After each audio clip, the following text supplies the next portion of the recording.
I'm most excited about feeling what I felt when that buzzer went off again and again and again, and even more. I'm really, it's, you work, all these hours we put in, it's for these type of emotions.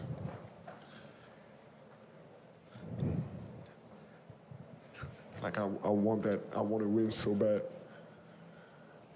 It's like my life depends on it. Your San Antonio Spurs are the new NBA Western Conference champions, and they're NBA Finals bound to take on the Knicks. Welcome to a live show of Spurs in Focus right here on YouTube, iTunes, Spotify, Amazon Podcasts, YouTube Music, YouTube itself. You got to go subscribe right now. Substack as well, Spurs in Focus Substack, completely free. Sign up today. I am your host, Jeff Garcia, longtime Spurs writer in San Antonio. The guy next to me is the legend himself, Rudy Campos of the Sports Answer. He is on X at the Sports Answer. I am on X at Jeff G Spurs Zone. You heard Victor right now. Yeah, your San Antonio Spurs did it. They go into OKC, Game 7. They pull out the win. We're going to be discussing the win, takeaways, general observations, what went right for the Spurs. Anything go wrong for them? Maybe a little things, but more right than wrong. And then get into NBA Finals. Not a preview, just our thoughts, general thoughts. We're going to do a preview show later on this week on the rematch of 1999 Spurs Knicks, and then get into your comments, my big takeaways, Rudy's big takeaways. Rudy, I suspect everybody's not sleeping tonight in San Antonio. Well, it's a Saturday. I suspect people are going to wake up hungover, and there'll be a lot of viral clips going live about what happened on Southwest Military Drive tomorrow morning. It is going to be a party night in San Antonio and across the globe if you're a Spurs fan. Yeah, Rudy, can you believe it? The Spurs win the Western Conference Series 111-103 over the defending, well, no longer the defending champs, OKC Thunder. Take the series 4-3. Right off the bat, Rudy, my thought was this. They did exactly what I needed to do. What was one of my keys to a win in our preview show? They got to come out and strike first, strike hard, no mercy. They did exactly that. They were the aggressors. They were the ones coming out, firing on all cylinders. It was the Spurs, your San Antonio Spurs, coming out, winning the opening frame 32-25. They set the tone just as they had been doing since about Game 3 to Game 7. How many times have we seen the Spurs break out into big leads to start the game? We saw it again. Once they did that, Rudy, I knew it was likely going to be a Spurs win. Your thoughts?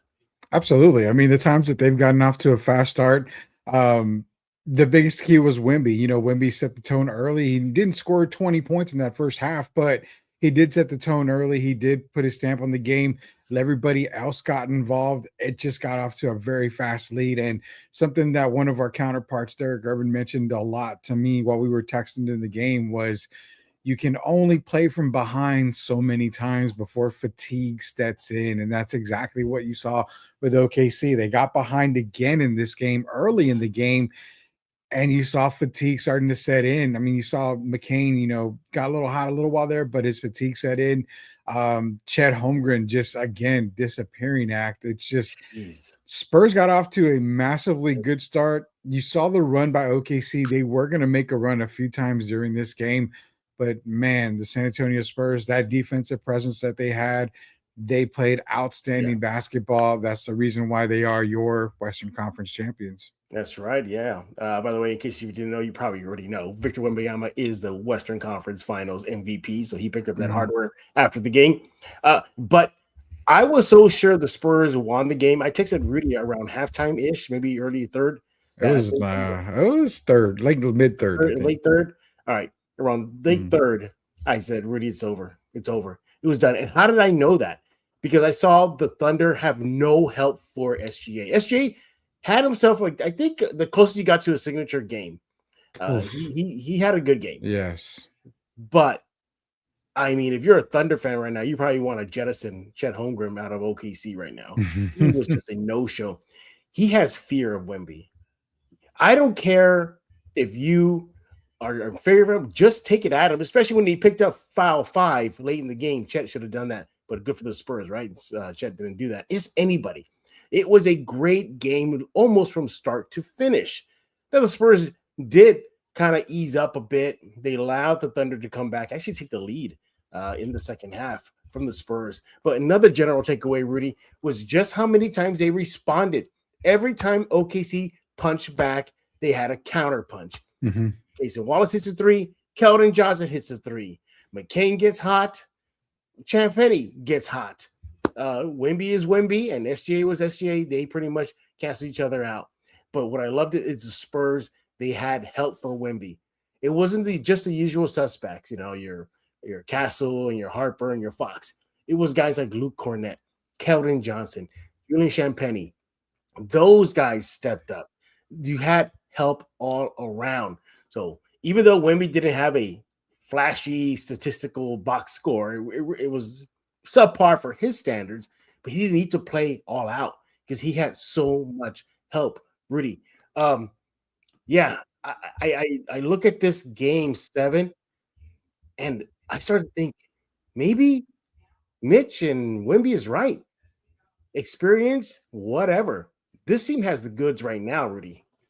Yeah, I mean, let's be real. We all said they were a very inexperienced team. Beginning of the season, majority of us had them as a 5th or 6th seed, Yeah. 44, 45 wins, to go into the season. When they started playing, and they started getting, great as a team, I mean, you started to see the chemistry, you started to see the camaraderie, you saw the coaching staff make a lot of different changes. It just felt right during the regular season. We were all expecting the wheels to fall off in the regular season. Jeff, I've said that a ton of times this year.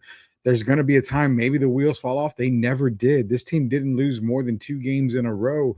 You talk about experience. Name me another team with this little experience that goes an entire season without losing more than 2 games in a row, that goes into a first playoff experience for majority of the team, gets down by double digits on the road to Portland in 2 games, bounces back, gets those wins, handles a very tough Minnesota team, throws them around like rag dolls for a lot of those losses that they had. Minnesota goes into OKC in a game 7 environment and quiets the crowd from the opening tip to the last buzzer. They fought very, very hard. Forget the experience talk. This just shows that when you put a great team around a great player, success is not even around the corner. It's staring you right in the face. Rudy, I live in downtown San Antonio, and right now I hear fireworks going off, cars honking, cops, sirens blaring right now. So there's some shenanigans already happening. It is party central right now in San Antonio. You probably can't hear it, but trust me, I can hear it from my window right now. Even my own apartment complex. My own apartment complex went crazy here in downtown San Antonio. Yeah, everybody's celebrating, rightfully so. Because in game 7, this Spurs team looked like they didn't have any butterflies. They came out on fire. They were hitting shots. They were establishing a lead. They were getting contributions from Vassell early. Obviously, Wemby early. Castle was still being aggressive, not afraid to attack the paint. It was just, for me, Rudy, it was almost like it's another day in the office.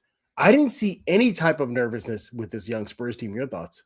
No, man. I mean, the nerves on this team, it's, dare I say, it's Iceman-esque. I mean, shout out to George Gervin. Yeah. I mean, there is nothing but ice running through these guys' veins, man. And it's funny because, I mean, we talked a lot in the regular season, and I was telling you a lot of times, Jeff, the fact that this team is not a normal team. It's not a normal young team. It's not a normal inexperienced team. Every time they lost, they bounced back. Whether they lost 2 in a row, they knew what they did wrong, and you would see them bounce back in a big-time way. That loss in game 5 for San Antonio was probably the biggest eye-opener for them, because why? There's no tomorrow. Something we mentioned the other day, there is no tomorrow. They came out in game 6, and they just stuck it to OKC. Coming out in game 7, you fully expected OKC to just come out and show why they are an NBA champion. Yeah. And the San Antonio Spurs took every punch. It was Drago versus Rocky. They took every single punch from a champion.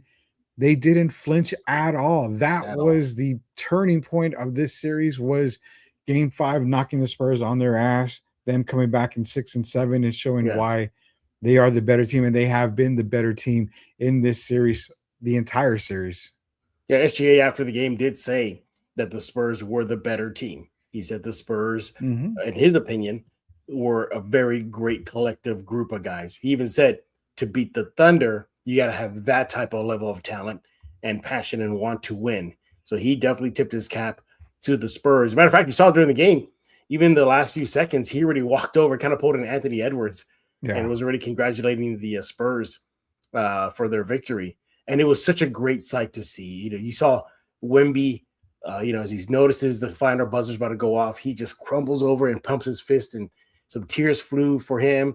You had Keldon going crazy, Devin Vassell soaking it all in. Mm-hmm. The team was just cheering. They deserved it. And I like what Mr. Johnson also said after the game, going back to experience. He said, the experience is happening already now. I'm paraphrasing here. So the experience is happening is as we speak. He goes, they got experience versus the Blazers. You brought it up, getting down by 20 point twice in 2 games in a row, and learning from that, learning from the Wolves series, learning from this now no longer a series, West Finals versus the Thunder.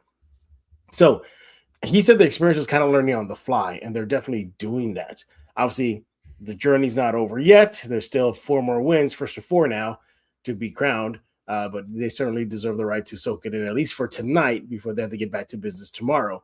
And I forgot too, Rudy, game 1 of the finals is in San Antonio. I couldn't think it was in New York. No, it's in San Antonio. Yeah, So, some media people need to remember that, because all I heard was, "Oh, they're going to New York. They're going to." Come on, guys. If you're working in media, you should know. It's that big media thing, Rudy. Media market. It's in New York. Big media. Man, I lived in New York, man. So sorry, Knicks. I can't root for my second favorite team. I got to root for the home team. But anyway, going back to game 7, though, you look at some of the numbers here, and they won, the Spurs, that is. What the quarter 3 was the one that got interesting, because that's when I had texted you around that time. I was like, oh, I think it's over. I think it's over. You're like, oh, you weren't there yet. You weren't there in agreement with me. No, but your colleague, Derek Gervin, also called it, I think, around the same I did. I said, it's over. And I think you said, Derek said, yeah, that's game already. It was evident, Rudy. It was so evident that this team, the Spurs, were in control of this game. They were from top to bottom. The only drawback I don't like is that they were getting out rebounded pretty mightily for most of the game until they cleaned that up late in the game. But you see this, Spurs won quarter 1. They lost quarter 2. They tied quarter 3 with the Thunder, and then they cruised in quarter 4, 31-26. They eventually did out-rebound the Thunder 40-38. And one thing for me, too, is just minimal turnovers. They only had 12 for the game, which is phenomenal. That was good. I really thought that was going to be an issue. I thought they're going to be trying to force a lot of stuff, trying to hit home run balls, just trying to do so much in a game 7 that they may show their inexperience by trying to do too much, but they didn't.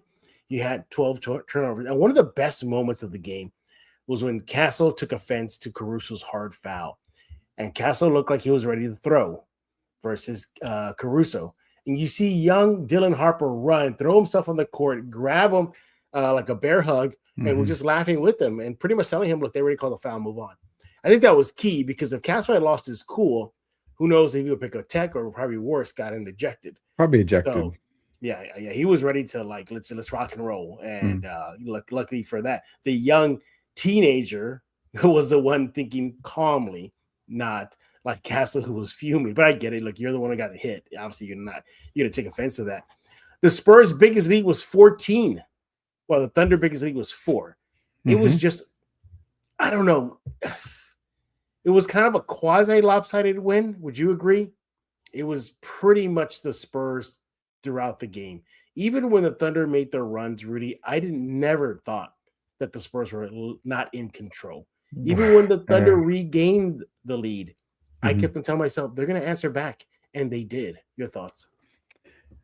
I agree with you up into a point when you texted me, and I think even Derek texted me, this game's over. And I said, no, not quite. And as soon as y'all did, we saw a turnover by Castle. We saw a turnover by Harper. We saw a 3, I believe, by McCain, and then the 3 by Wallace. So that was already a 6-point swing. And you've kind of felt like, okay, now they're only up 6 at the time. that's why I don't call games early, because OKC has the firepower to just turn any double-digit lead back into a close game, whether it be a point or possibly take the lead. So once I saw the turnovers happening, I was like, man, they got to get a stop. They got to get a stop. Credit to Mitch Johnson taking a key timeout right there. Once he took that timeout, settled the guys down, then it was pretty much game over. I mean, there's one play that one of your questions, the play of the game or whatever it was, it's going to be the most standout thing for me, and I'll mention that later. But once I knew that happened, then I knew the game was definitely over when that one play happened. So, it's never over till it's over, Jeff, but you are right, and Derek is right as well. Once this team got off to a fast start, they seemed to have an answer for every OKC basket, and that was key. What I do credit was that they attacked the basket and drew fouls in certain parts of the game, especially in the fourth quarter. There was a lot of times Wemby would take a mid-range jump shot and Jalen Williams would foul him. That's what you need to get called on your end. You need the Spurs to get those kind of calls because it slows the pace down, sends Wemby to the free throw line. It adds up a little bit more shot clock. It takes a little bit off the game clock as well. Very smart plays by, the Spurs staff and the coaching staff. Great job, man. I mean, they had a terrific game plan. It wasn't in doubt, I feel, but again, you don't ever know, man. Nobody can tell the future except Rudy Campos Jr. Of course. Yes, of course. I'd say. But, Rudy, also, too, they say in games like this, especially at Game 7, when both teams already know each other's playbook pretty much inside and out, it comes down to the little things, the extra effort things, the 50-50 balls. Who wants it more? And the numbers definitely show that. So offensive rebounding went edge to the Spurs. They had 15 offensive rebounds to the Thunder's 10. What about steals? They had 9 steals for the night. We talked about the turnovers, minimal turnovers, 12 to the Thunder's 14. You look at this too, points off turnovers. That has been a biggest issue for the Spurs. But in Game 7, it was the Spurs exploiting the Thunder. 19-9, a huge edge for the Spurs in points off turnovers. So you look at stuff like that, even fast break points, just getting out and doing what you do best, Spurs, which is just going out with up that pace and get on the break. 19-7 Spurs edge. To me, those numbers show me the want, the will, that we're going to win. We're going to do all we can do. We're going to play to our strengths, in this case, fast break points and getting up downhill fast. That led to a Spurs win. The Spurs led pretty much for the entire game, everybody. They led for 44 minutes and 20 seconds. The Thunder, they led for 1 minute and 38 seconds. It was the Spurs were complete control of this game from jump to pretty much the end of the game, except for that third period where the OKC Thunder made their biggest push. But even when the Thunder made their biggest push, it just wasn't enough. Rudy, would this series have been different if they had a healthy AJ Mitchell and a healthy J-Dub? Man, you asked me right now, would my wife ask me after the game or towards the end of the game, would those guys have made a difference? Yes. I mean, there's no doubt in my mind. AJ Mitchell more than J-Dub would have made a huge difference. Towards the end of the season, AJ Mitchell was playing magnificent basketball. As a matter of fact, when Derek and I talked about this series, he said AJ Mitchell was going to be the difference for OKC. So that shows you that the Spurs caught a break with AJ Mitchell getting hurt and being out for the series. I think if AJ Mitchell plays, we probably see a different outcome when it comes to this series as well. But yeah, those two guys being out did hurt OKC, but AJ Mitchell more than J-Dub. Williams they call him the second best player on OKC. He can be the second best player on OKC, but there's a lot of times where Williams doesn't go Chet Holmgren, but he's not everything you would expect him to be. So again, I think with his lingering injury all season, he wouldn't have been a factor no matter what, whether he played or not. And you kind of saw in those 2 games that he did play against San Antonio. I do want to give a shout out, Jeff, real quick here. Okay, so we have some Thunder fans in here, and I want to give a huge shout out to SGA, man. You called him, a superstar game. He can't have a signature game, and he did. And I give him credit because this was an MVP performance by Shai Gilgeous-Alexander. There was no flop. Every time he went down on the play, he got, they didn't make the call. They swallowed the whistle. There was a couple of plays, and shout out to Joel because Joel, He was DMing me during the game, and he says, "Oh, he's going back to flop." I said, "No, those 2 calls, man, those 2 calls that they gave him were legit fouls, and the Spurs Yeah. even knew it." Shout out to SGA. I dogged on him for winning the MVP this year. I still don't think he was the MVP of the season, but in this game, it shows why, he is always in that MVP talk. So shout out to him.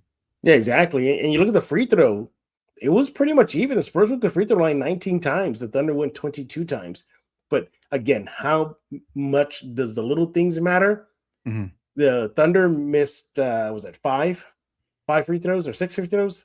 Yeah, 5 free throws. Yeah, 5 free throws. That would have been the difference of the game right there. It would have been either a tie game or they don't need to go for a 3.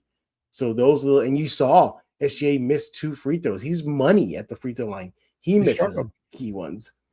Chet misses them. It was kind of unexpected. And what I couldn't understand too is every time the Thunder had the Spurs on a potential fast break, they walked it up. That was baffling to me. They did that several times. Yeah. And then you even heard the commentators during the TV going like, run, like go. And they played slow. Walking it up, Rudy. I was scratching my head.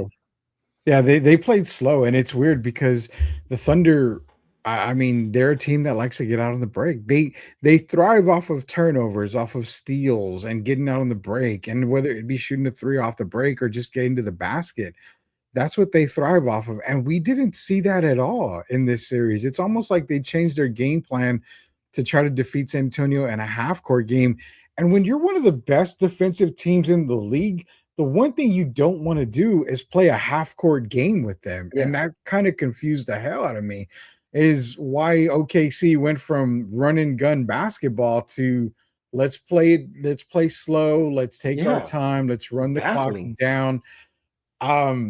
Again, I mean, a team that I can't remember what they averaged in the regular season, but if it was close to 120 points, they hit that maybe like 2 times in this series. I mean, held under 100 points twice in this series. Yeah. They just didn't have a game plan ready, and I think the game plan that they did have just did not work against San Antonio. Yeah. Credit to Mitch, man. I mean, he changed the game plan a few times throughout this series, and it benefited San Antonio. Yeah, for the series, the Thunder were averaging 109 points per game. In the loss to the Spurs, 103, so a little below their season averages in points per game. Mm-hmm. Well, the Spurs were right out there. They did 111. For the series, they were 112.7.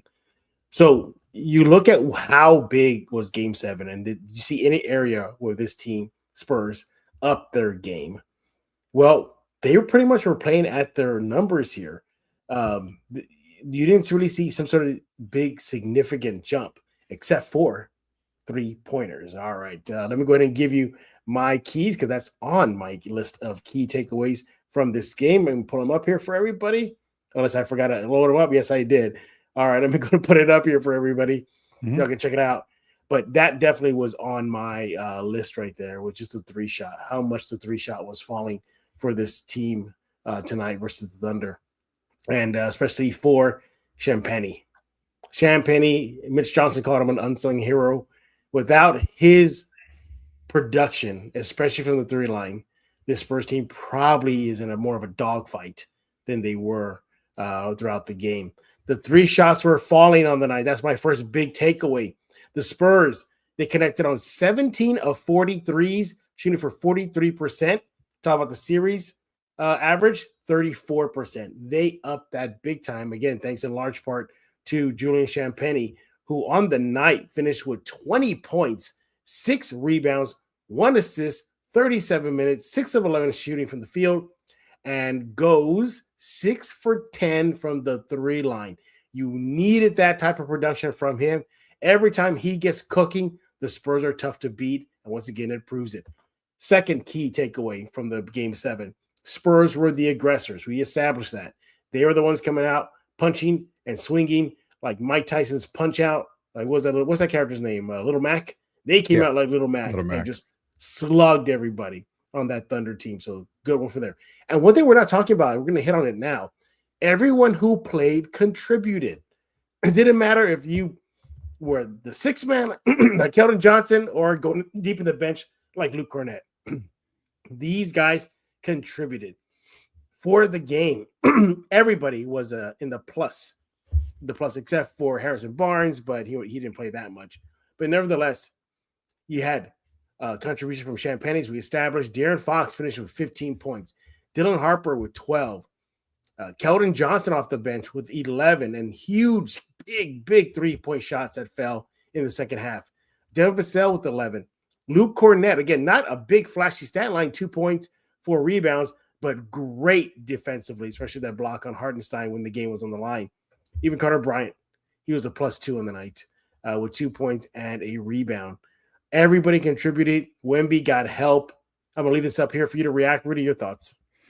Yeah, your takeaways, the 3 shots were falling. And of course, I mean, they ended up shooting 17 of 40 for 43%. Yeah. That was a key, when I told you last game where we're not going to see OKC shoot 25% beyond the arc and then 37% from the field. Tonight, OKC shot 34% from beyond the arc, 45% from, from the rest of the field. And that's what I was telling you. The Spurs have to match them. They weren't going to come out and shoot flat in game 7. There's no way Spurs did that. And, it started at the 3-point line, man. Champagne got hot.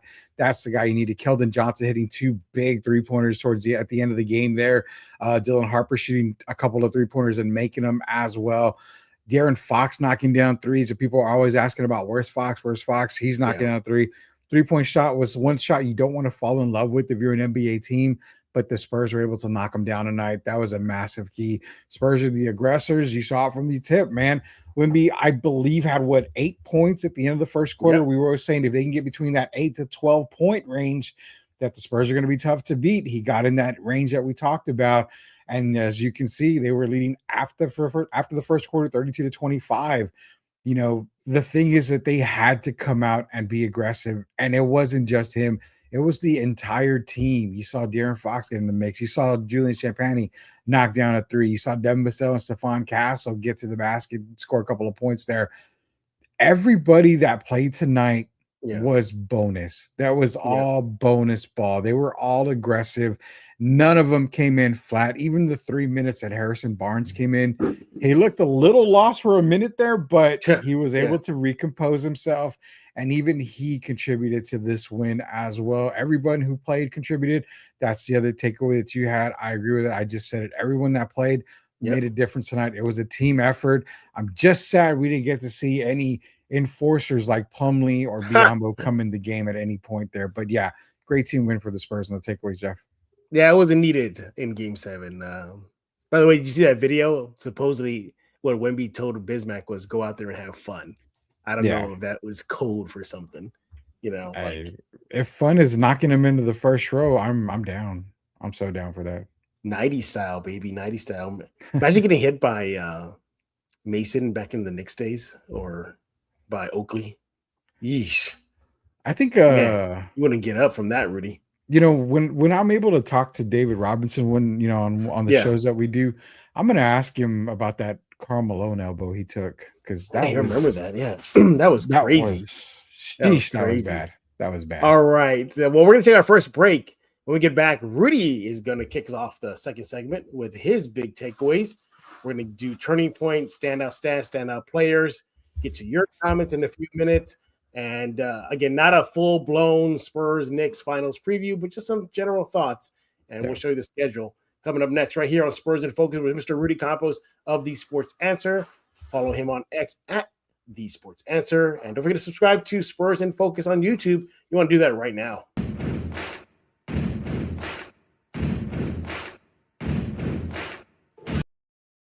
Secret powers were revealed to me the day I held aloft my magic sword and said, "By the power of Grayskull, I subscribe to Spurs in Focus."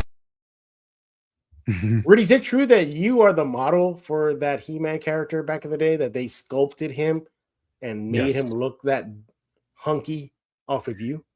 The rumors are true. I used to look like that. I used to look like that. I mean, this was way back in the day. I used to look like that. Yeah, I don't look like that now. I look like He-Man if he, got divorced and got off his diet and just, or emo Thor in the movies. Remember when he let himself go? Oh yeah, emo Thor. Yeah, I look exactly like that. That's the way I look, man. How good was it tonight for the Spurs, San Antonio in general? So you got the Spurs, the Western Conference champs, the new Western Conference champs. Yeah. The Spurs are finals bound. Right now, everybody is celebrating in San Antonio and across the globe. And the Toros had another shutout game. San Antonio's Toros won 24-0 over the Texas Syndicate, which is based in Austin. So they're undefeated. It was a great night in San Antonio sports. So Do we honk kudos to for the Toros. Toros? What's that? Do we go honking for the Toros? Yeah. Well, Not I think quite. they're not there. Yeah, they got to win something, the title Okay. or something, but we'll see there. But anyway, welcome back to Spurs in Focus. We appreciate you taking time off celebrating the Spurs win. Yeah, they win Game 7 over the defending champs Thunder, 111-103, win the series 4-3, and they are finals bound, ready to host the New York Knicks, because Rudy caught some media saying, no, the Spurs got to go to New York. No, New York has to come to San Antonio. Pay attention to the season. Please pay attention to the season. That's all I ask. For the rematch of 1999. We'll see how that goes. That's for a little later on this show. All right, Rudy, kick us off in this new segment here. What are your big key takeaways? Takeaway number one for me was they didn't allow the officiating to dictate the game. SGA, he had a couple times where he ended up falling on the ground. They were legitimate fouls. My family was screaming, that was not a foul. I said, hold up, that was a foul. I mean, those are legit fouls. There was a couple other times SGA did fall to the floor. They didn't blow the whistle. They swallowed the whistle. They let it play, but they let it play both ways. And I'm gonna say yes, Caruso, he fouled Castle extremely hard. That was a flagrant one at least. They didn't call it a flagrant run. That's when I felt, okay, this is going to be a very well called game. They're going to allow the players to dictate it. They called it a common foul, as bad as it was, and they kept it equal both sides. Okay. And that's what I loved about this officiating crew. So my biggest takeaway on number one was the fact that they didn't allow the refs to dictate the game. The Spurs continued to play physical. They continued to bully OKC, and that shows that when you're able to bully OKC, you can dominate them at any point of the game. So that's takeaway number one. Takeaway number two, Jeff, is the turnover battle. They won that turnover battle.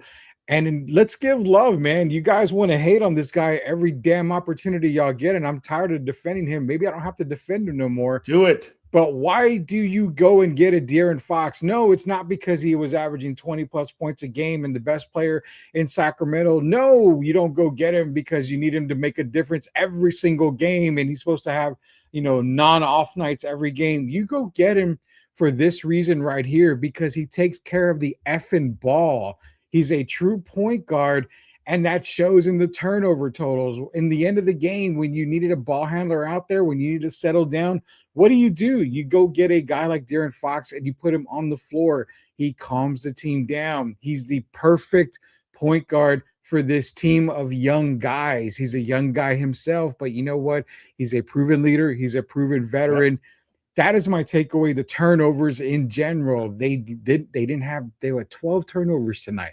Fox took care of the ball. They had that little run where they got back-to-back turnovers by Castle and Harper. That's why you go get him. That's why you have him. Sure. That's takeaway number two, that turnover battle. And takeaway number three is heart. That's all I got. It's heart. Yeah. Because you are not supposed to be here. You were supposed to be a 5th or 6th seed at best. Yeah. You were supposed to be a play-in team guaranteed. You were supposed to wait for Dylan Harper to become a superstar in the league. You were supposed to say, well, we're going to trade De'Aaron because we have too many point guards. There was a lot of supposed tos this season.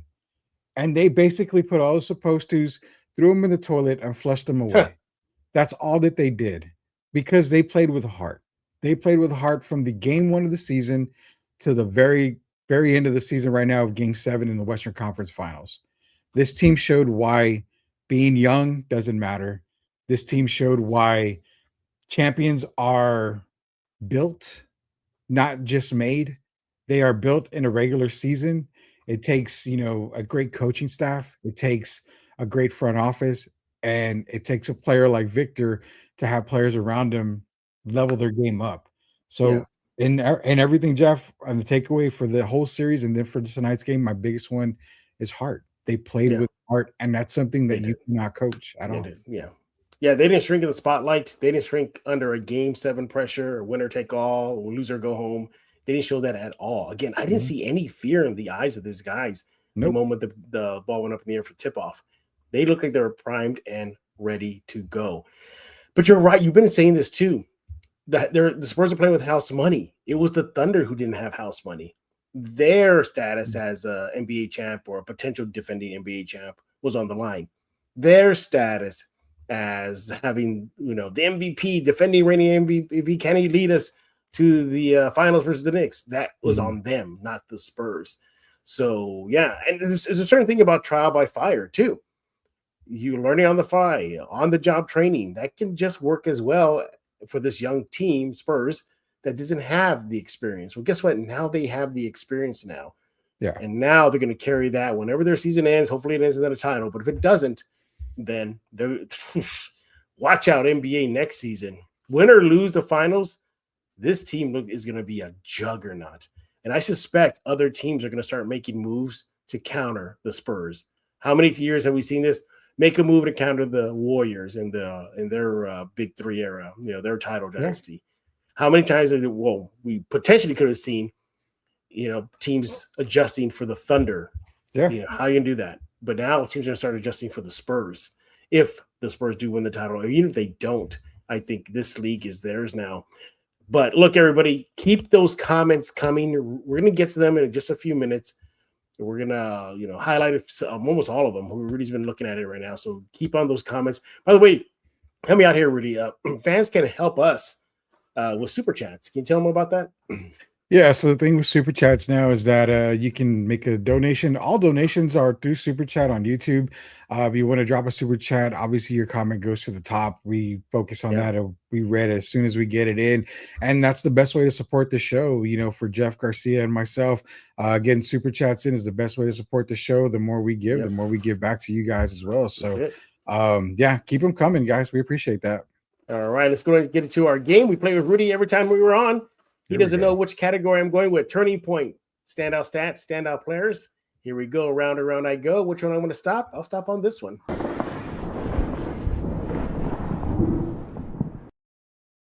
Can I just say the whole team, and that way you don't have to answer anything? No. You're obvious. Really taking the easy way out, right? Or just say obvious. This, Wemby. Just say Wemby, and then you're obvious as Wemby or Champagne. I'm going to leave those guys for you. I always go for the guys that are, not always getting selected here. I've been going with Devin Vassell, but lately today, my standout player is going to be De'Aaron Fox. 15 points this game. He had 5 assists, and I think he had 3 steals, if I'm not mistaken, in the game. So, again, a De'Aaron Fox performance that you would expect from him. A lot of people expect him because he's our $60 million man. He should be averaging 25 points a game. Rudy's getting fired up. No, man, he doesn't have to average 20-plus points a game. He just comes in, he gets the job done. He's basically CP3 is what he's doing. He's coming in. He's being a leader. There. Yeah, he's being a leader. He's getting these young guys. I don't know about point guard yet. He probably won't ever be the point guard. No, I'm saying CP3, the point guard. Oh, yeah, CP3, yeah. But what I'm saying he's similar to CP3. He's coming in. He's keeping the guys relaxed. He's getting them calm. He's making key plays in key parts of the game. Yeah, sure, he had a couple of bad games in the regular season, maybe a couple of bad games in the playoffs. Doesn't last but one game anyway. De'Aaron Fox is one of my standout players. The other standout player, Dylan Harper, man. You can't really say much about Dylan Harper. He scored 12 points, but it felt like he had 25, 26 points on the night for those 12 points that he scored. Knocked down 2 massive 3-point opportunities there. I think one thing I will say negative about Dylan was at the end of the fourth quarter when OKC kind of kept it a little close. He tried to posterize, I believe, Chad. Chad, yeah. He went and obviously he got it blocked and didn't really work out. But that could have been a momentum swing for OKC because I don't think they went down and got a basket after that. Had they gotten the basket, that could have been a small turning point. But nonetheless, I love the aggressiveness. He's already a superstar. If you guys have listened to Box Score and everything that I've been on with Jeff, you would have known. Yeah, you would have known Dylan Harper would have been a superstar when he got drafted or before he even got drafted. But yeah, those are my 2 standout players for the night. Yeah, I'm gonna go with the obvious. This guy. Yeah, I knew you had to. Yeah, Champagne, man. What a game for him. That was the Champagny that the Spurs need. That was the outside threat the Spurs need. Again, 20 points, 6 rebounds, 1 assist in 37 minutes, 6 for 11 for the field, and 6 for 10 from the 3 line. Those 6 3-pointer makes were just daggers after daggers on the Thunder. They came at crucial times too. They wasn't just kind of like, oh, they're trying to come back. No, they were just punctuation marks on the Spurs beating this Thunder team. But it wasn't just offensively, Rudy. So he did defensively as well. He had 1 offensive rebound, 1 steal, just 1 turnover in 37 minutes. He played a clean game, 2 fouls. He never really in foul trouble. 5 defensive rebounds. He had an effective field goal shooting everybody of 81.8. And on the night, he was a plus 16 for the Spurs. So my standout player is Mr. Julian Champagny. So hopefully he can keep this up moving forward, going into the NBA final. Wow, I can't believe I'm saying that right now. Going to the NBA finals versus the Knicks, man. All right. What is the next category we got here? Let's hit Rudy with this one. About freaking time, Jeff. Jesus Christ. You've been waiting for this, and Rudy's been chomping at the bit for this one. We've had a couple of comments, and I'm going to throw the comment up because this is it. The Cornette block was the turning point. It wasn't the fast start. Yeah. It wasn't the dunk that Victor had on Chet in the beginning of the game. It was nothing like that. It wasn't the 3-point barrage they had in that last quarter. No, it was Luke Cornette. Why? Turnover, 3-point shot by OKC, bang. Turnover, 3-point shot by OKC, bang. Lead down to 6, I believe. It was 5 or 6. Turnover, Hardenstein on the break. Luke Cornette, he ran that big caboose all the way down the court and got the block. Dare I say that block is series clinching? It is the one play you may look back on and say, that is why the Spurs are NBA champions. That ranks up there for me. And again, people are going to disagree. I don't give a damn. That ranks up there for me with the likes of the Memorial Day miracle shot by Sean Elliott. That ranks up there with a ton of Spurs moments. Luke Cornette's block, you will get a statue in San Antonio if this team wins that title, because that block was the turning point, the key, the reason why this team won. I got no other turning point. If you're going to steal that from me, I give you props. Steal it from me. I don't care, because there's no other turning point for me. Yeah, that's it. That was there, because the Thunder were getting momentum again, and that would have, you talked about, had Harper dunked on Chet. I think if Hartenstein had finished that dunk on Cornette, that would have really swung the momentum. Yes, the Spurs way. Yes. I mean, sorry, the Thunder's way. Yes, that is the obvious, the only. Even Mitch Johnson acknowledged it. He said that was a turning point of the game. All right, let's move on.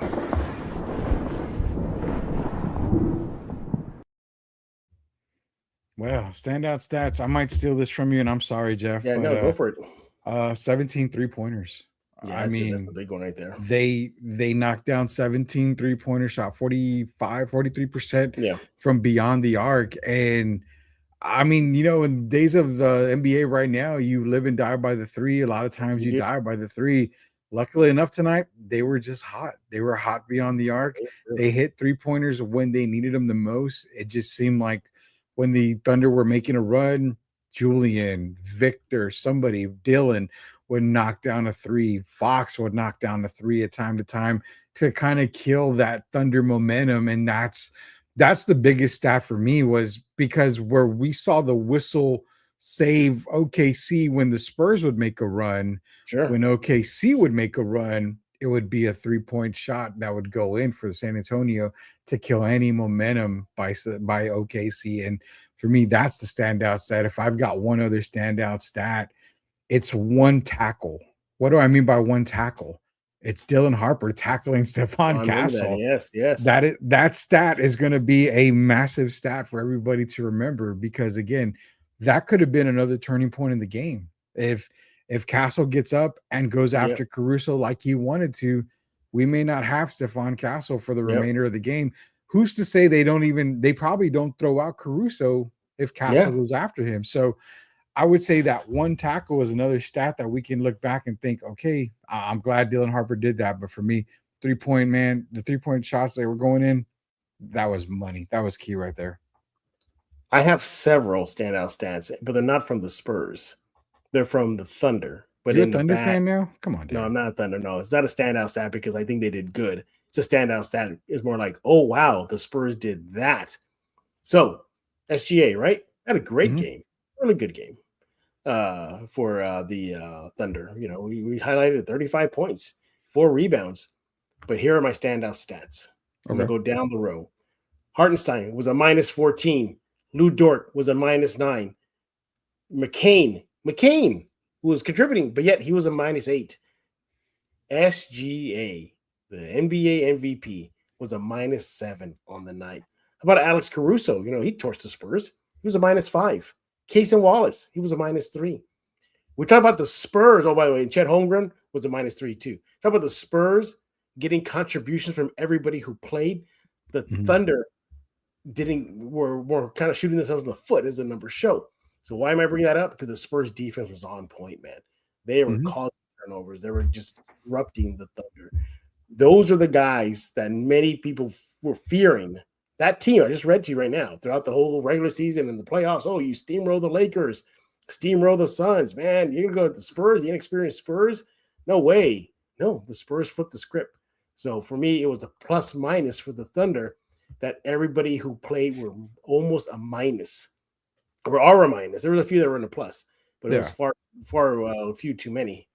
So yeah, I think the Spurs defense and what they did to the Thunder was great. All right, everybody, we've been talking. We got to hear from you. We got a super chat, Jeff. All right, go for it. Get to it now. Shout out to Sports Talk with Austin for a $5 super chat. He says Wemby showing all the emotions tonight shows you how much this means to him and these players. I love basketball for that reason. Boyhood, childhood dreams. I will say Sports that, Talk. man. Did you see him the way he was bent over after the game, just in tears?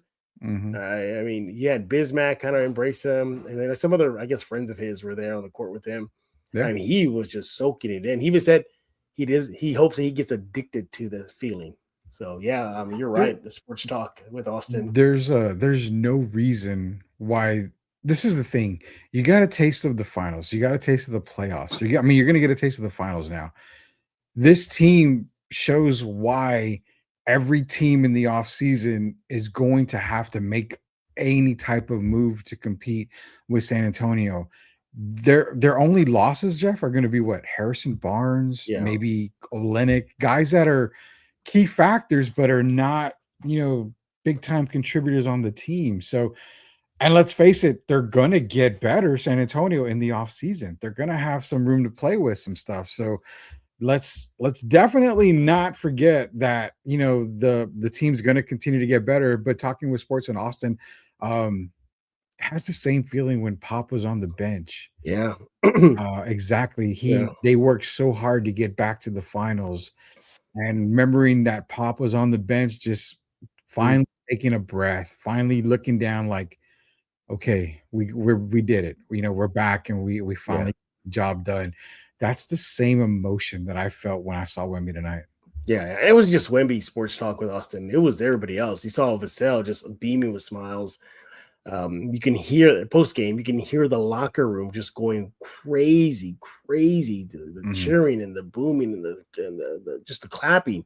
Yeah. It was phenomenal too. We got to keep in mind too, Sports Talk with Austin, that the journey's not over yet. They still got four more games to win. So we'll see what they can do there. But at least for us tonight is concerned, yeah, you soak it on. And by the way, Rudy, we got a guy from Austin right now. I guess Austin and San Antonio. We got to put our differences aside for. You can have more games. Yeah. You can have a few more games. We'll say that. We'll go back to the best tacos in the city or the state, I should say. Back to that later. But thanks a lot for the $5, buddy. We appreciate it. All right, let's get to some comments now. All right, take it away. I'm gonna go all the way to the top, man. I love the way we started tonight, Jeff. This comment: DM Little Mama miss me with all the drama. Victor Wembanyama, Spurs in 7. Giving us the Shannon Sharp right there. Vinicius, I won't even pronounce that. He says, hello, guys. That's what it was. Joel's in here, Texas Rican, a great, supporter of the show here. I've been a supporter for a long time. Someone filed a missing report on Chad Comer because he was nowhere to be found. Man, I swear I got Thunder fans right burning his jersey right now. I got a text message right now. I'm not going to say from who. Okay. It's an NBA player, former NBA player. And it's not, I would say Derek texted me one time, but it's another guy that said, look for Giannis to be in the OKC rumors and Chet being on the way out. So for sure. We'll throw that in there here for a little bit. Keldon telling Coach no when being taken out was gladiator level. Definitely was there. Series MVP was Luke Cornett for the block. Saved the game, saved the series. Why can't we give Luke Cornett a statue? Can I give him a round of applause, Rudy? Is that cool? Yes. Can I do that, or let me get the applause sound effect? There we go. Shout out to Luke Cornett, man. Silver Ventures, another great supporter here of us here on Spurs Focus. Wemby and crew came out to play tonight only for the overstayed consistent as they played most of the year. We are going honking. There's no doubt. Yeah, it's happening right now. The free throw I can hear it. Oh, I know you can. The free throw run by OKC and the refs. Wow, they had a couple of runs for free throws, but the disparity wasn't as bad. I mean, again, they only shot 3 more free throws in the Spurs tonight. So they did, yeah, it was pretty even. You're right. The refs called a pretty fairly even game. It was a great game. It felt like game 1. I mean, the refs were great, like in game 1. Congratulations to the team of San Antonio Spurs. Congratulations to our city. Congratulations to the show for 4 more wins. Let's go Spurs. 4 more wins. I am being stalked again, as mentioned before. That name was familiar. Spurs. So good old San Antonio. I met her at the Comic-Con that I was at recently. Yeah, you met my stalker. Yeah. My stalker is in here. It says that was heartbreaking. Brutal San Antonio a huevo. We've got as a Thunder fan, congratulations on the hard-fought series. Now beat the Knicks. I told you. Hey, the Knicks have been wanting the Spurs. They've been saying we want Wemby, so here it is. Jeff, how divided is the United States when it comes to Knicks and Spurs? I said it would probably be even. Yeah, even. I can see, obviously, East Coast would be all Knicks. I think it's true a West-East Coast swing. The Midwest South will probably be Spurs. I would say probably the blip you're going to see is Oklahoma State. The state of Oklahoma will be all. I think OKC is cheering for the Knicks. There's no doubt about that. But, I mean, if it was a Knicks-Thunder series, it would have been all Knicks, 49 State for New York and Oklahoma just for them. So, definitely that. What's up, fellas? Congrats on the Western Conference champs. How I feel. Love the Wemby emotion. Shows what he wanted. Yes, definitely. Wemby wanted this. Who thinks the Knicks will be tougher to beat in the finals, or was OKC a foot in the door? Oh God! I mean, you and I are probably gonna do a Knicks Spurs finals preview show, but I will say that I don't understand the question. I don't get it. Who thinks Knicks will be tougher than tougher team to beat in the finals? I'm assuming. I understand that. I need to get a little more. I'll ask this question for this. I'll ask the question for him because basically, do you think the Knicks are going to be a tougher team? I guess for the Spurs in the final. Yeah. It's not going to be 99. That team is just a bunch of dogs, man. They're just oof. I keep forgetting they have Cat. I don't know why. I keep forgetting they got Cat. He could be a problem. Well, because he can spread the freaking floor. And if I'm not mistaken, the Knicks owned the Spurs in the regular season. No, they didn't. They lost both games to the Knicks. That's what I'm saying. The Knicks owned the Spurs. Oh, the Knicks owned this. Yes. Yeah, owned the Spurs in the regular season. So definitely not here. Kudos to Harper, Alex the critic. I think the Spurs benefited from the Thunder making a ton of boneheaded coaching decisions late in the third quarter and through the fourth. Yeah, and that's what we talked about earlier. I would think the coaching, it seemed like Diagnel and the staff were trying to do something that they normally don't do, and that was slow the game down. So good point on that. I'm glad they were listening because that was something that you and I had brought up, when it comes to that. How mature was it Wemby to play with 5 fouls late in the fourth and stay in the game without falling out big boy pants? You want to get that goes back to the Thunder. Why didn't they attack him? There was still a lot of time on the clock still. They could have got him out quick if they really wanted to. Yeah, my stalker's back in here. Says, what's your opinion on officiating?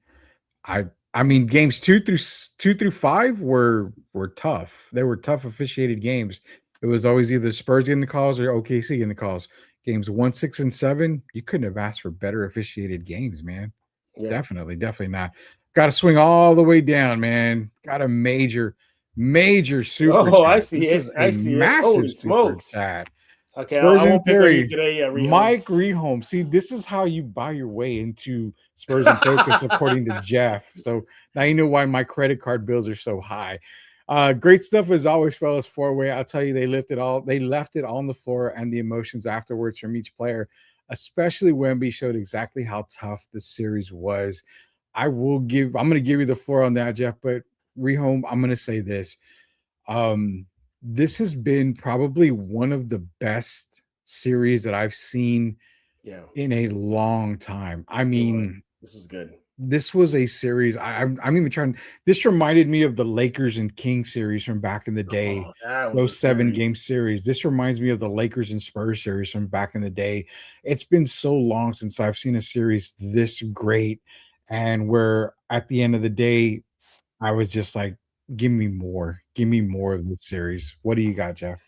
Yeah. It says Rehome says they left it all on the floor. Yeah, I think they did. And I go back to how I saw them start the game. They no fear, had no fear in their eyes, no nervousness. It was just like, all right, we're just playing another game. Just bring it on. Yeah, that's what I loved about the Spurs.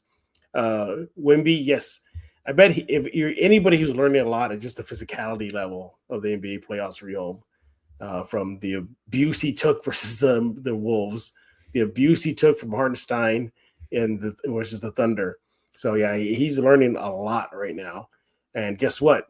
There's some dogs waiting for them, the Knicks, and they're probably going to do the exact same thing. You got Mitchell Robinson, you got Cat, Hart. You think Brunson's going to fear going in the lane against Wemby? Probably not.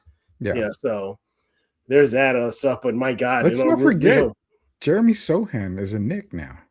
He ain't gonna play. Well, no, he's not going to play. But I mean, I only mention Jeremy Sohan because I mean, there always talk about former players playing against their other team. Not so much that they're going to get on the court and play. They kind of know the way certain players play. They know their little knickknacks. They practice with them for so long. They play with them for so long.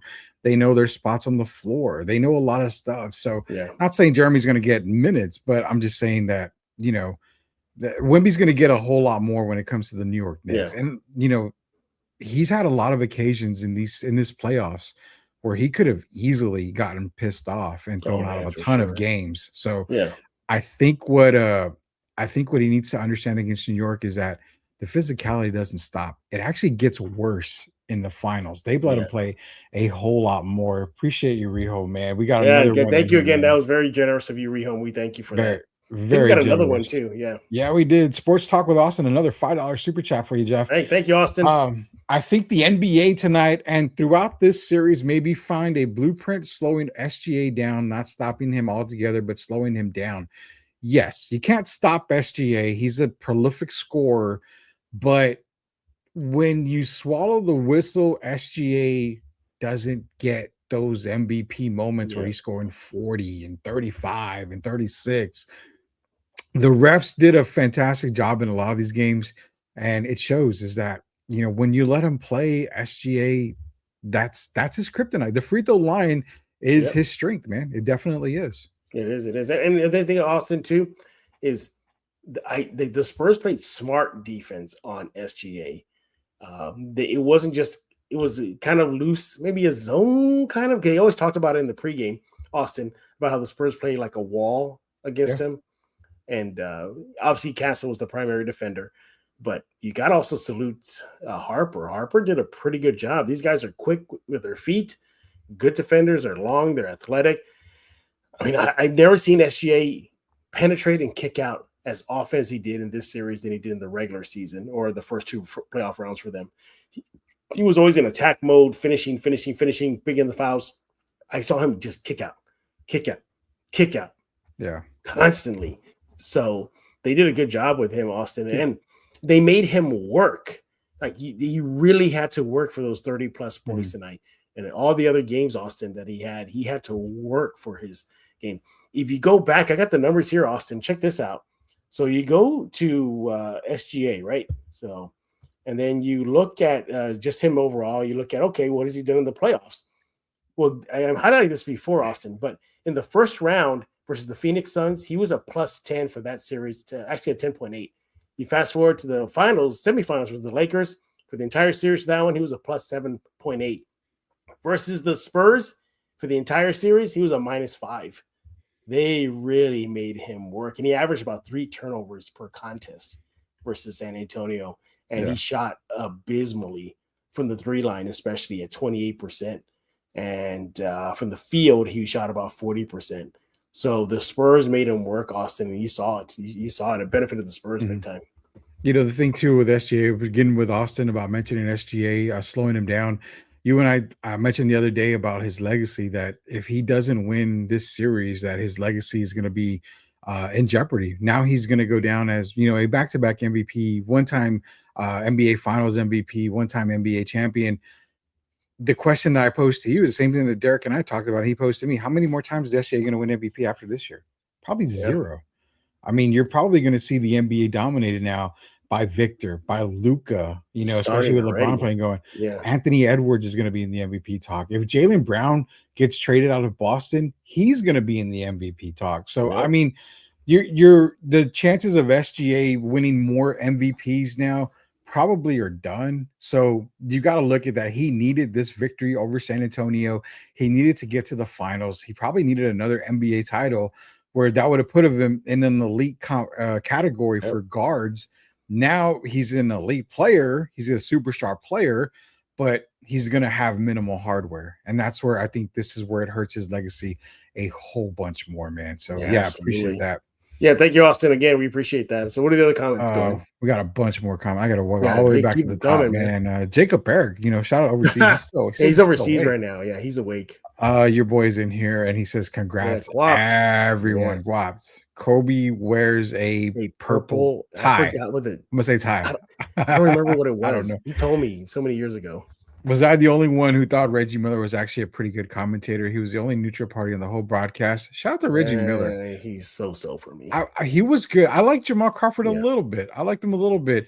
I don't know who I wish we could go back to the Hubie Brown days and those guys, because those days, those guys were way better. Let's go Spurs, even though I'm a Lakers fan. Okay, Lakers fans. By the way, did you see Mavs fans were jumping on the Spurs bandwagon during the game? Yeah, I did. Yeah. Welcome to the bandwagon. Welcome to the bandwagon. You know, we have plenty of room here. Celtics fan here, but we always love the Spurs and have so much respect, loyalty, and dedication. That's true. That's absolutely true. One of my good friends, John Corrales, he was one of my closest friends ever. He's a big Celtics fan. He covers the Celtics, and during the peak days of Pierce and Rondo and Garnett, we were hoping one day that the big three of the Spurs will meet their big three in the finals. Never panned out. But no, the Celtics definitely have respect for the silver and black. Yeah, definitely. Jeffrey Rudy, how much does Mitch trust Dylan in game 7? He played, man. That's enough. He played and was there in crucial moment. That's a lot of trust right there, Tim. Dylan Harper, I mean, he's not your prototypical guard, like your typical guard today. He gets to the basket a whole lot. Chef scored 1 field goal in game 7. We've also got Crazy Joe Go Spurs in here. Yes, sir. Rudy at the turning point was Spurs fans coming into OKC. I'm wondering what happened to the Jackals. Hopefully they made it out of the arena alive, because if they're going around that place, there's probably a whole bunch huge boxes home. First game of the series, Spurs actually looked healthy. That's a good point. They actually did look pretty healthy. Yeah, shout out Fox too. He's playing hobbled. Let's not forget that. He's not 100%. Yeah, but you know, you shouldn't pay him $60 million for getting injured, Jeff. That doesn't make any sense. Spurs definitely had an extra step tonight. Cornet's block was clutch. Castle was about to explode on Caruso. Yeah. Thank you, Dylan Harper, for that. We've got an unnecessary tech. Yeah. Changed the game more with Cornet. I was shocked that Thunder did nothing to take advantage of the fact that Wemby had 5 fouls for most of the fourth quarter. I was saying that too, Alex. That's all I kept on saying. Like, why aren't you doing that? You could have got him out of the game with 5 minutes left, and it was still not a big lead for the Spurs, and they didn't do that. Let's take a second on that, Jeff, because I want to ask you this question, and everybody's bringing it up here. Do you think the refs swallow the whistle and not give him his 6 in that time? Now, I'm saying they would have obvious fouls, yes. But you could have gotten an obvious foul. You know what? If Chet wanted to make up for his foul? Let's say if Chet really wanted to make up for his fail in game 7, if he had gotten Wemby fouled out, you know, so what if you get blocked? Wemby blocks everybody. But if you would have gotten gotten aggressive, we saw Jamal, we saw Reggie. Every time Chet was on Wemby, what did they say? Go attack him, and he didn't. Yeah. But That's he what could I'm have saying. saved. He could have just been like a hero for the Thunder, but good for the Spurs. He didn't. But would he have gotten the call? That's the thing. I think he would have. Yeah, I think the way they were calling things fair. I think he would have. Just curious, how was Wallace in the minus when he led OKC in the game with his threes? What was? I'll double check that for you. I got it right here, actually. Casey Wallace, -3 on the night. -3. Probably turnovers, I bet. The majority of everybody was a minus. The only one that was plus was we can skip that. We can skip that one. Oh, Rudy. sorry. The Spurs did really well to run him off the 3-point line. Yes, OKC had 12 threes tonight. I mean, they did a pretty decent job on that. Yeah. Yes, sir. Dogs. I'm so hyped repping the Spurs since I was 9 years old and Laker home. So I'm glad we go back. So Spurs go. Shout out to Ruben Saldana. Yeah, I love that profile picture, by the way. That's cool. He has a Devin Vassell jersey on too. Yeah, Devin Vassell. But my MVP, Jeff. My MVP. Happy for KJ2, longest tenured Spurs first time good point. in the playoffs. He had a big smile. There was a point where I got upset at Keldon Johnson tonight. I hope he's not listening because he always was on the show of mine, a while back. So hopefully he's not there. God, I wish I was there. Everybody wishes that they were there. Spurs are the modern day Thundercats. There's your Thundercat, Jeff. You're mentioned there. I think we got Austin here. That's a super chat right now. Got another one from Austin here. Let's bring him up right now. Appreciate it again. Some teams are built to beat certain teams. I think the Spurs are built to beat the Thunder. And as much as the media ragged on De'Aaron Fox, showed up tonight. So happy for him. And I'm gonna let you take care of that one, Rudy. This is all you. This is all you right now. Yeah, I would say first off, teams, when you're going into an off season, you're looking at who the title team is, who the best teams in your conference are. You're going to try to match up as much as you can and get close to being, as competitive as you are to those teams. And yeah, man, media, a lot of fans on X, a lot of fans all over social media as well, but also regular media guys, even local media guys, that do podcasts and stuff. They've been dogging on De'Aaron Fox for the longest time. Hey, he needs to go. We need to trade him. De'Aaron Fox didn't show up again. He's the one that killed us. Yada yada yada. Yeah, Rudy getting all worked up right now. I'm just saying. And the only thing they ever come back on me on is, well, he's paid max money. Well, no shit, he's paid max money. He deserved the max money. When they traded for him, they knew they were going to pay him a max deal. It was already in the books. It was already guaranteed to happen. That's why he came to San Antonio. So yeah, media got all in this case, but what? You don't need De'Aaron Fox to be that 24, 25 plus scorer. You don't need him to be Sacramento King De'Aaron Fox. Yeah. You need him to come into San Antonio, help guide the young guys, help control the ship, be the captain of a team that is now going to the NBA Finals. He's one of the reasons why this team is finals bound, and he's one of the reasons why Victor Wembanyama, Devin Vassell, Stephon Castle are playing the way that they have. He's the reason why Julius Champagny does get open opportunities, because he can attack the basket, and he's a point guard. He's smart. He knows when to make the right play. Sure, he has a couple of games with turnovers, but you know what? For those couple of games that he screwed up and maybe had a bad fourth quarter or a bad game where he had a bunch of turnovers, there's probably 4 or 5 other games that he's the reason why the Spurs have won certain games. So quit dogging on De'Aaron Fox. I know it's not sports talk with Austin dogging on him, but it's a lot of the other media people here in San Antonio, a lot of podcasts in San Antonio, even national media sometimes will dog on him. Leave him the F alone. The guy's a dog. The guy's a winner, and he's proving it now. Just for you, Rudy. Right, but no, I'm not. I don't drink on the show. Go ahead. You have a sports show in Austin? I'm assuming you do, because I see your graphic and sports talk with Austin. You can promote it on the chat if you want to everybody. Sure. Out. So, if it's on X, tag me and Jeff on X. I'll yeah, exactly. Do that. No tag problem. Me and Rudy on X, and we'll repost it. I'm assuming again, Austin. I'm assuming because of the logo and your name. Well, we'd love to get other people on your show, my show, and Austin. Austin would be one, but we can't go with Austin until we get Rehome. Rehome is number one. Rehome's number one. Austin, I can't have fun with him tonight because he helped us out big time tonight. So no, well, he did ask me. I said Austin too. So, well, that's why I'm inviting Austin to promote his show, and so that's my favor to Austin. And for Rehome, I'm saying, okay, I'm not going to dog on you tonight. No, Rehome. Man, Rehome's got first dibs. I'll have to say that. I think the Northeast is all. Oh, wait, first dibs. in focus or with the Well, answer? let me show you what he put, because he did say it was a comment after we talked about it. He says, I got to get back to work. I appreciate it. And Rudy, when am I on the show? So I don't know if it's yours or mine, but I'm going to say this. He'll get on both. He'll be on both. Okay. It's a safe play. We'll get him on both. So there's no All problem right. What's there. everybody else talking about? Knicks, same Boston and Philly. They hate New York. So pretty much a lot of cities are going to be against New York. Yeah, for sure. But a lot of cities will love New York as well. I'm hoping for the Knicks too. NBA feels different. The Knicks are good. Something must about masquerade the basketball mecca. I know MSG like the back of my hand. I can tell you every nook, cranny, corner, alleyway, everything. And let me tell you, when you go into that arena, it is history. You can just feel it. The media room is this winding staircase, and you take it up, and then it's old school. It's like old school desk, like from the 80s. Like little like partitions, and then you take it back down and you go to the media room. It's a great experience. I'm gonna have to cover a game in New York one day, man. Oh, and the media seats are way up, like you can touch the roof of MSG. That's how high they're up. Okay, and then I'm not covering it in the next game. It's high up there. There's no doubt I'm not doing that. Spurs are 1-2 versus Knicks this year with the NBA Final Cup loss. Shout out to Sir Edward James. James Espinosa. Thank you, sir. Thank you, Espinosa. We appreciate it. I thought they went. I went there. They went 0-4 versus the Knicks. I don't know. No, the Spurs I think won in San Antonio. They won one. Okay, they won one in San Antonio. Thank you for that correction there, Espinosa. We appreciate it. Yeah. So and shout out to Espinosa, man, because he's got a great show on Sundays over in Corpus Christi. So shout out to him. The Knicks were down.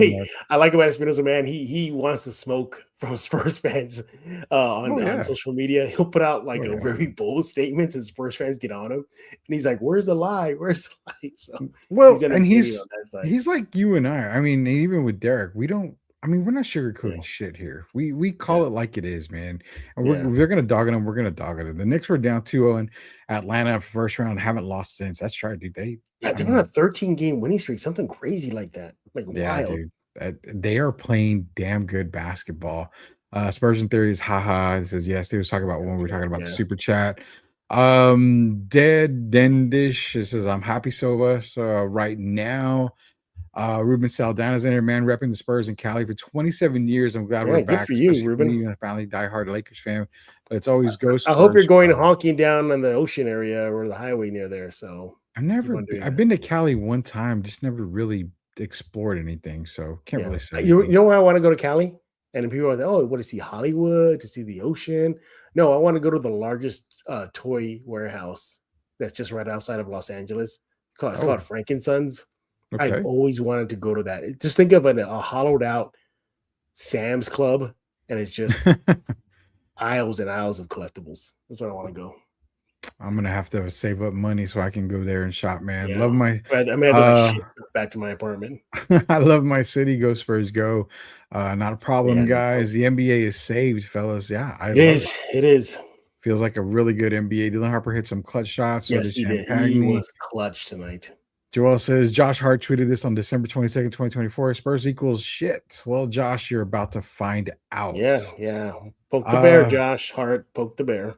Hart puts is a putts like Caruso and already got whiteboard material against him. That they do. Yeah, definitely do. Great team effort all around. There's Chet, the new Ben Simmons. Wow. Ooh, we're going there. I don't know if he's quite Ben Simmons just yet, but we'll see. I thought the standing point of the broadcast is the finals are NBC instead of ABC. I think it's on NBC. I don't know. ABC. The finals are on ABC this year.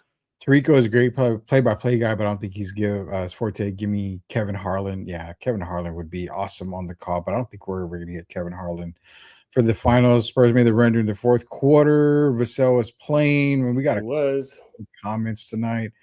I bet France is partying. Oh my God, I can't even imagine France right now. Where's Tony Parker at? What the hell? Like, he's in France. He's all businessman now.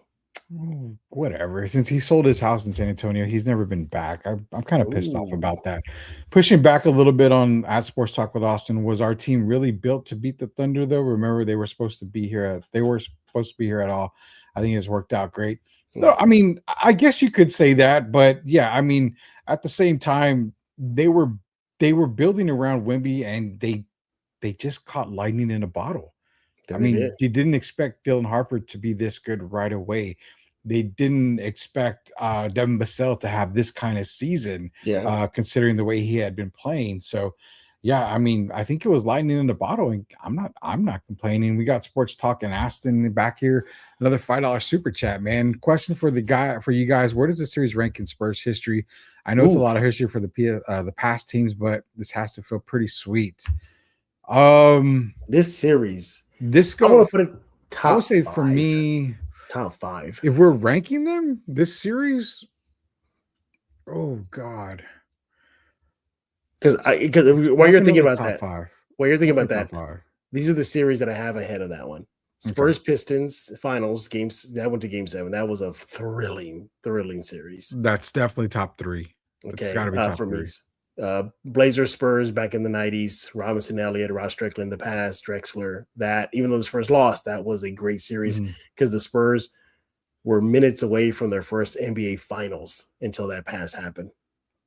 Yeah, I would have to put another great series was Spurs Suns when Duncan hit that 3-pointer to send it overtime.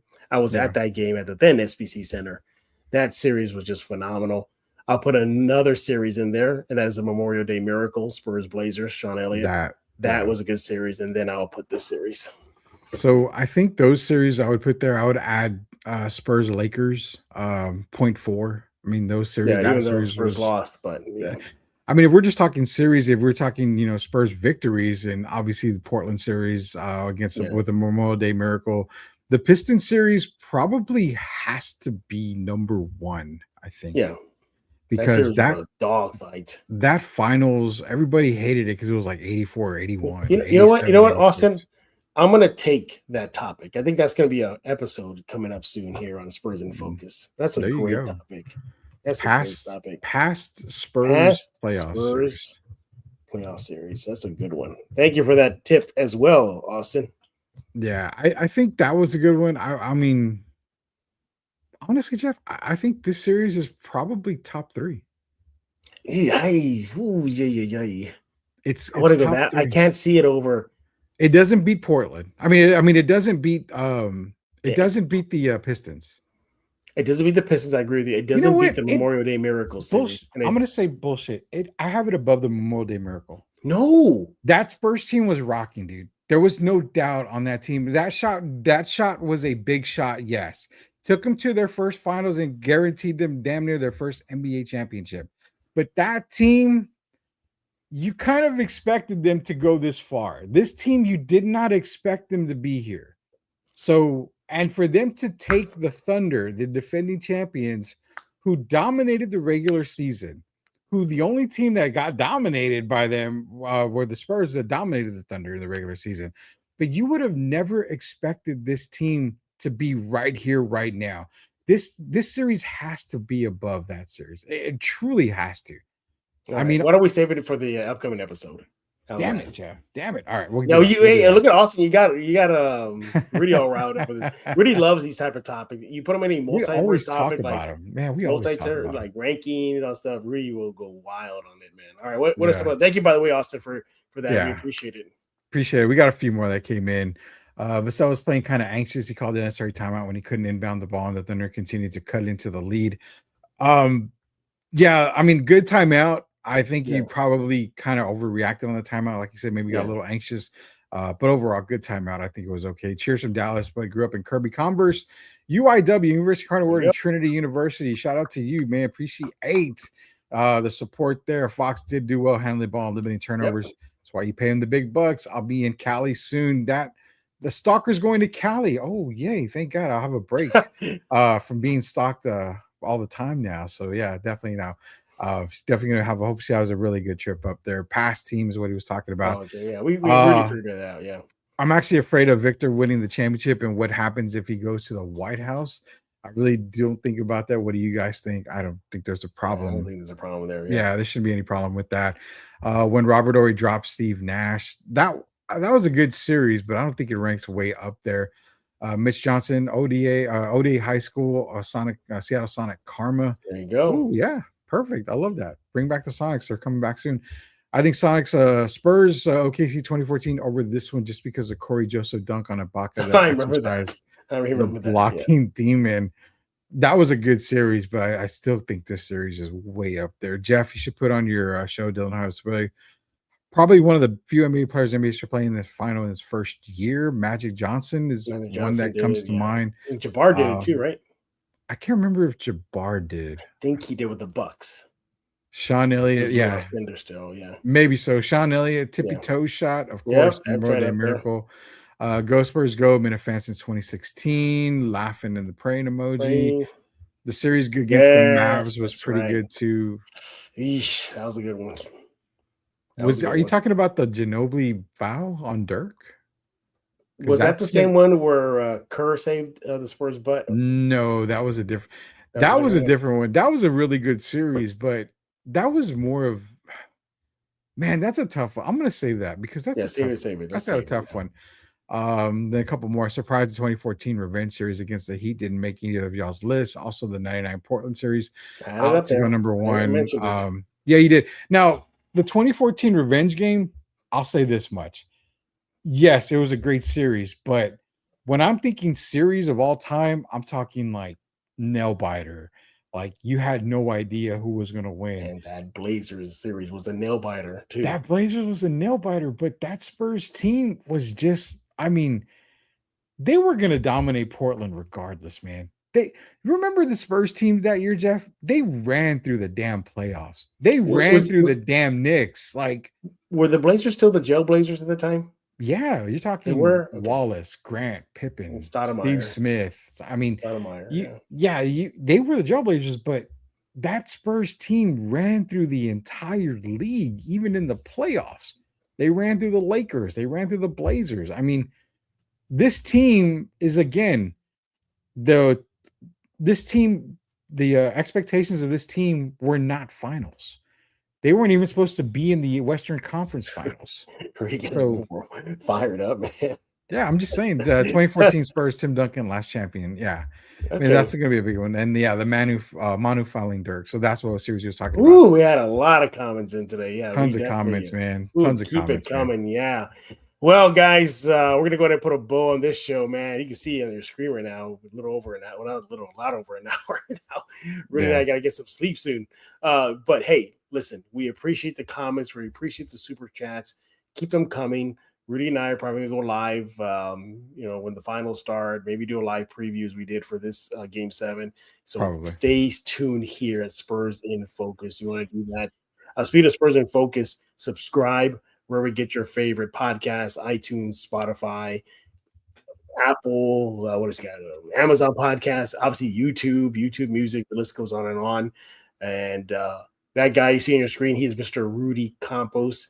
We want you to follow him right now at The Sports Answer on X and give us your thoughts on our recap of Game 7, going to the finals. Now, by the way, real quick, let me show you the final schedule, everybody. In case you're wondering, I have it here. There it is.